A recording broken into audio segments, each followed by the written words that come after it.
Kolkata TV ডিজিটালে আপনাদের সকলকে স্বাগত। আপনাদের সঙ্গে রয়েছে আমি অঙ্কুর। আজকে আপনারা সকলেই জানেন শুরু হয়েছে বাদল অধিবেশন, চলবে 13ই অগস্ট পর্যন্ত।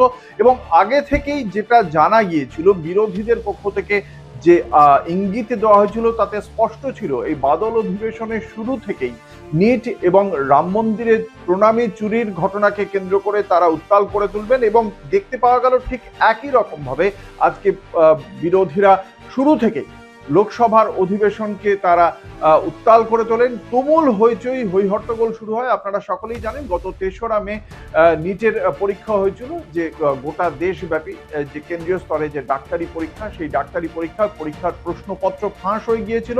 তারপর সেই পরীক্ষা আবার 21শে জুন পরবর্তীকালে হয়। কিন্তু এই যে নিট পরীক্ষা 3রা মে পরীক্ষার প্রশ্নপত্র ফাঁস হয়ে যায়, তারপরে অন্তত 20 জন পরীক্ষার্থী তারা আত্মহত্যা করেছেন।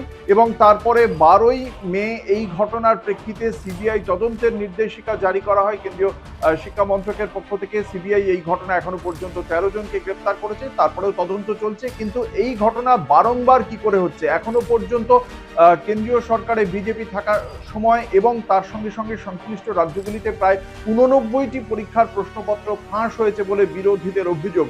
সেই কারণেই নিটকে কেন্দ্র করে আবারও বিরোধীরা কার্যত ককরোচ জনতা পার্টি যে আন্দোলন চালাচ্ছে জন্তর মন্তরে, তাদেরই মুখ হয়ে যেন বিরোধীরা আজকে লোকসভার অধিবেশন উত্তাল করে তোলেন। তার পাশাপাশি রাম মন্দিরে যে চুরি হয়েছে সেই বিষয়কে নিয়েও আজকে কার্যত বিজেপি সরকারকে কোণঠাসা করার চেষ্টা করেছে। ফলে বাদল অধিবেশনের প্রথম দিন বিরোধীরা যেভাবে উত্তাল করে তুললেন লোকসভার অধিবেশন, তাতে আগামী দিনগুলো কেন্দ্রীয় সরকার বা শাসক দল বিজেপি যে খুব স্বস্তিতে থাকবে না সেটা স্পষ্ট। এবং সেই খবরের আপডেট আপনাদের দেব এই কলকাতা টিভি ডিজিটালে।